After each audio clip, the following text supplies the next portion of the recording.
La ayuda de Miguel Ángel Martínez León, que está al otro lado del teléfono. Miguel Ángel, buenos días.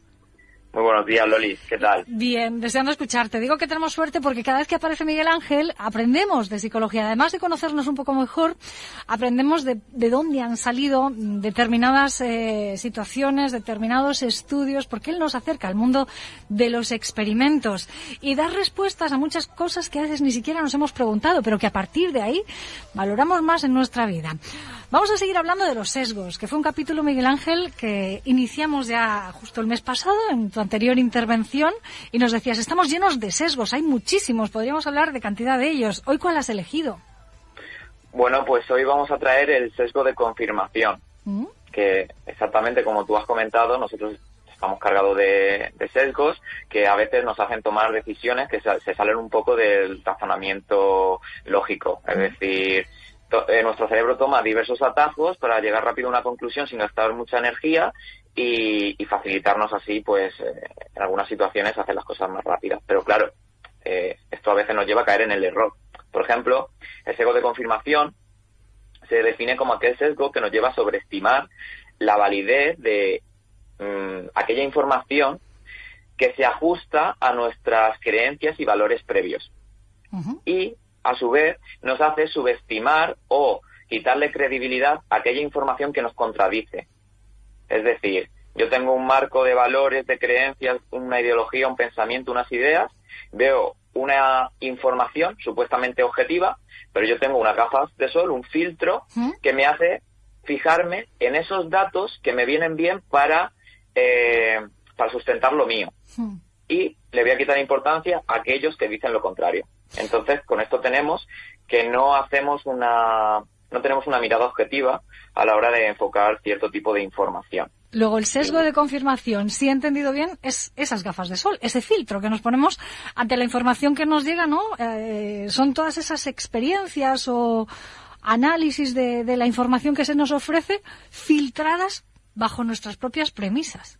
Exacto. Es decir, al tener estas gafas, este filtro, no valoramos neutralmente de la información. La recolectamos de manera selectiva y esto, pues luego recordamos, además, a nivel de memoria, recordamos esos detalles que nos vienen bien y a nivel de credibilidad, pues le damos más credibilidad a los datos que nos aportan un sustento y le quitamos a lo que nos contradice. Pero esto a priori parece peligroso, Miguel Ángel, porque se acerca mucho a la idea que todo el mundo tenemos de prejuicio, ¿no? ¿El sesgo es un prejuicio? ¿El sesgo de confirmación es un prejuicio? ¿O el sesgo podría ser la causa de los prejuicios? Sí, claro, a nivel de prejuicios intervienen muchísimos factores. El sesgo de confirmación, evidentemente, puede amplificarlo en el sentido de que si, por ejemplo, tú tienes una idea de que un cierto tipo de perfil de población hace una determinada conducta, por ejemplo, imaginemos que tú piensas que tus vecinos son ladrones y roban, ¿vale? Pues tú, con el sesgo de confirmación, lo que va a hacer es que te estés al loro de cualquier detalle que te lleve a afirmar esto que piensas. Claro. Es decir, que roban. No, es que lo he visto que ha cogido algo del suelo, es que roba, es ladrón. Pero a lo mejor no te estás dando cuenta que luego coge y eso se lo devuelve a la otra persona o cualquier otra conducta que no encaje con lo que tú ya pensabas. Mamma mía. Para llegar a ponerle nombre, me imagino, para llegar a decir esto es un sesgo de confirmación y lo tiene todo ser humano, ha habido una serie de análisis previos, de trabajos de campo y de ejemplos de esos que siempre nos pones, experimentos, ¿no? Sociológicos que se han llevado a cabo. Cuéntanos alguno.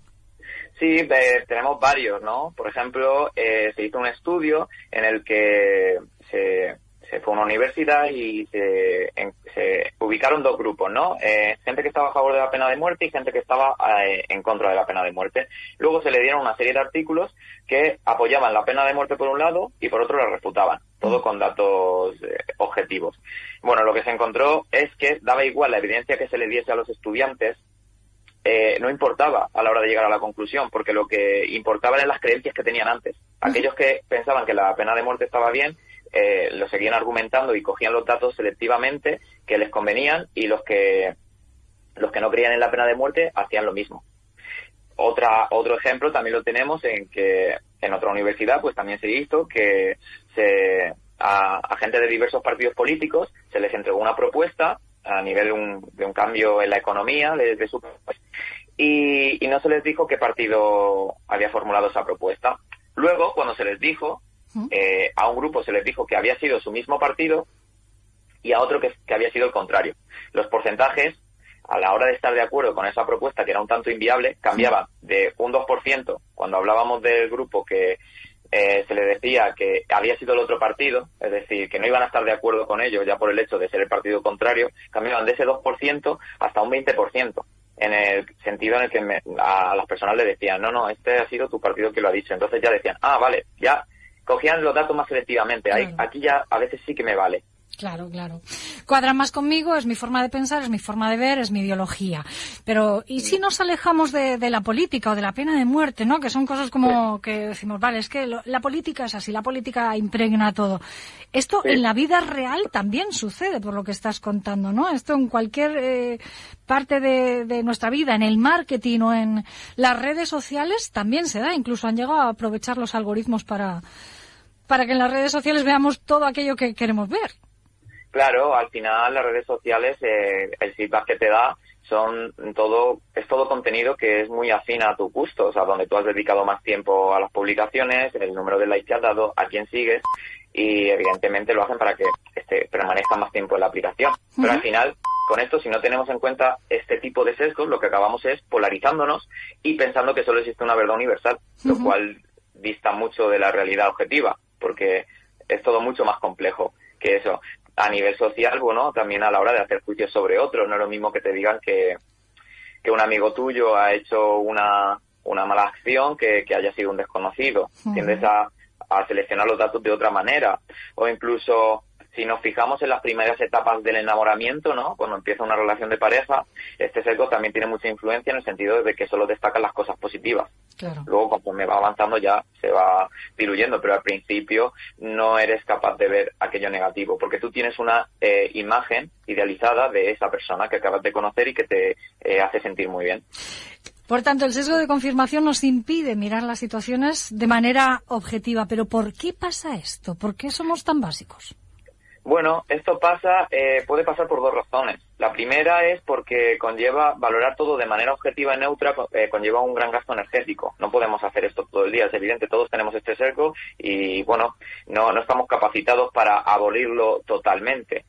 La otra razón, puede ser que esta es la más abundante, es que nosotros, cuando tenemos dos ideas contrarias en nuestra mente, o cuando hacemos algo que nos contradice a nivel de pensamiento, nos crea una tensión bastante molesta. Esto se conoce como disonancia cognitiva. Entonces nosotros siempre buscamos evitar esta disonancia cognitiva, esta tensión que sentimos a nivel cognitivo. Entonces el sesgo de confirmación lo que hace es simplemente que no tengas que enfrentarte a ella, porque tú coges los datos que te convienen con lo que ya pensabas, no gastas energía y te quedas con lo tuyo.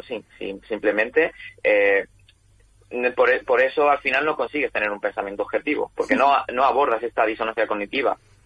Pero por confort, ni más ni menos, ¿no? Por lo que estás contando. Claro, lo hacemos todo de manera en la que no nos damos cuenta. En muchas ocasiones nadie se salva, como hemos dicho, los sesgos cognitivos es algo que lo tenemos todos, da igual el nivel cultural, el nivel intelectual, todos podemos pecar a nivel de caer en este error. Incluso en ciencia lo podemos ver también, muchos artículos están sesgados o hay interpretaciones sesgadas de los resultados. ¿Cómo puede ser que en un artículo científico con unos resultados claros hayan varias interpretaciones? Esto muchas veces también porque tenemos este prisma que nos hace ver los datos con unos ojos o con otros. Claro, yo ahora mismo te estaba escuchando y estaba viniendo a mi cabeza el tema de ahora mismo con la pandemia y con el COVID y las vacunas y los negacionistas. Cada uno defiende su verdad, porque es que es su verdad, ¿no? Y lo hacen con una vehemencia porque es que es en lo que creen. Es que pues amplían literatura, experimentos, nociones y todo lo que tienen a su alcance para defender esa verdad, pero no es la verdad, es su verdad, la nuestra, la de cada uno. Al final no hay una verdad, ¿no? Claro, a ver, aquí el problema con todo esto, y justo que lo sacabas ahora, para mí el problema más grave de esto realmente es caer en el dogmatismo, en el pensamiento rígido. Evidentemente todos tenemos el sesgo y todos vamos a pecar, porque que si, por ejemplo, pues si yo soy más del Madrid y tú del Barça, pues yo voy a ver más faltas del Barça y tú del Madrid, y yo voy a justificar las del Madrid y tú las del Barça. Bueno, pues se queda ahí. La cosa es cuando no somos capaces de flexibilizarnos un poco y escuchar a la otra parte. Es decir, la ciencia, por ejemplo, el método científico se basa en la refutación. Es decir, tú coges una hipótesis y tú no tienes que decir voy a buscar las cosas que apoyen que esto es así. No, tú lo que tratas de buscar es algo que lo contradiga, y cuando no lo encuentras dices, lo mantengo. No dices es verdad absoluta. Si mañana cojo una manzana y la tiro para arriba y se queda flotando, pues la ley de Newton está mal, ¿vale? Entonces ahí ya habría que buscar algo que lo explicase de una mejor forma. Entonces la ciencia funciona por refutación. Por eso el error que hay muchas veces estos días es que la gente se empeña en, no, es que esto demuestra lo que yo digo, pero no estás prestando atención a todo lo que lo contradice. Claro.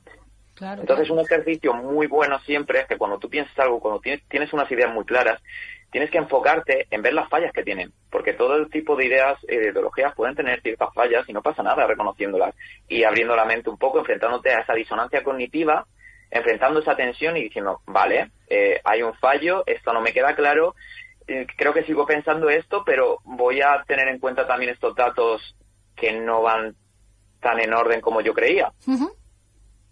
Entonces, bueno, si nos ponemos a hablar de por ejemplo, en nuestra sociedad actual, es que además tenemos un flujo constante de información de todos los lados. Es decir, tú puedes ahora mismo tener las ideas que tú quieras y encontrar un respaldo argumentativo potente a cualquier idea, De ahí viene que haya mucha ideología rígida y mucho dogmatismo, que ese es el problema, esa es la enfermedad del pensamiento crítico. Y se radicaliza demasiado y nos extremamos y nos perdemos muchas cosas. Exacto. Paralizamos totalmente nuestro pensamiento crítico y nos polarizamos en una opinión en concreto. Y con esto no estamos mirando el mundo de manera objetiva, que nunca vamos a conseguir una mirada totalmente objetiva, porque estamos cargados de un montón de variables que nos configuran. Pero lo que sí que tenemos que evitar es esa radicalización, ¿no? De solamente mi punto de vista y solamente voy a centrarme en los detalles que me validan. Qué bueno. Descubrir que tenemos ese sesgo de confirmación ahora que nos replantea muchas cosas, claro, porque nos has puesto deberes y hacerlo nos va a costar. Vamos a entrar en esa fatiga, ¿no? De tener que pensar las cosas dos veces, A y B, blanco y negro, pero quizás salgan resultados potentes, porque al final de lo escuchado y de lo que nos acabas de exponer, Miguel Ángel, el sesgo de confirmación tiene muchos peligros. Para empezar, esa falta de criterio, el buscar directamente ya la información sesgada, y ahora que tenemos todo en Google, ¿no? Y a través de Internet, pues buscamos aquello que refuerza lo nuestro cuando puede ser lo que nos aleje de la verdad o del pensamiento que más nos pueda beneficiar y nos hace, lo has dicho antes, tener recuerdos selectivos. La primera parte es reconocerlo, por tanto, hoy sabemos que tenemos sesgo de confirmación. La siguiente, esos consejos que estás dando, ¿no? Para combatirlo, buscar una corriente y su contraria.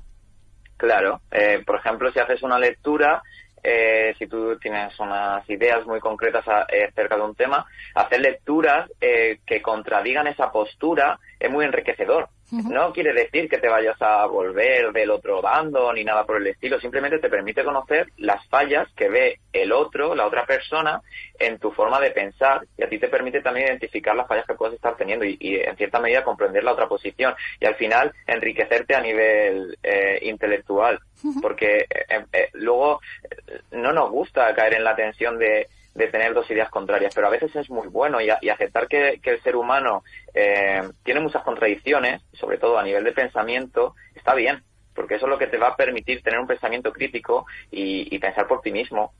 Y bueno, al final también en esta línea yo también recomiendo mucho conversar con personas o juntarte con personas que piensan diferente a tu forma de ver el mundo para comentarlo, conocer su punto de vista, hablar y tener un debate enriquecedor.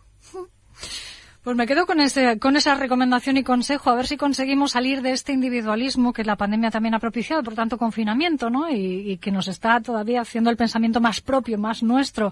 Si alguna vez nuestros oyentes se han parado a pensar de dónde venían sus opiniones, sus creencias, y creíamos como la mayoría, pues que nuestras convicciones son el resultado de años de experiencia, de análisis objetivos de la información que teníamos a nuestro alcance, hoy Miguel Ángel lo ha desmontado todo. Todos tenemos sesgo de confirmación y prestamos atención de forma selectiva a esa información que verdaderamente defiende nuestras ideas, mientras que a la vez ignoramos inconscientemente esa parte de información que no comulga con nosotros. Vamos a intentar salir de esa zona, vamos a romper los límites invisibles y vamos a cuestionarnos un poquito más. A ver si tendemos a un pensamiento más objetivo, aunque por lo que te he escuchado no es que sea imposible, pero sí muy difícil, ¿no?, de conseguir. Sí, es difícil, pero se puede tener una visión crítica y siempre estar abierto a debate, a que te cambien la forma de ver ciertas cosas, y eso siempre es bueno, pero se puede intentar. Se puede intentar. Miguel Ángel Martínez León, qué gusto escucharte siempre y cuánto aprendemos contigo. Muchísimas gracias por estas píldoras de psicología que nos ofreces una vez al mes y que son un placer aprender de ellas. Muchísimas gracias, Loli. Buen día. Hasta la próxima. Chao. Buen día.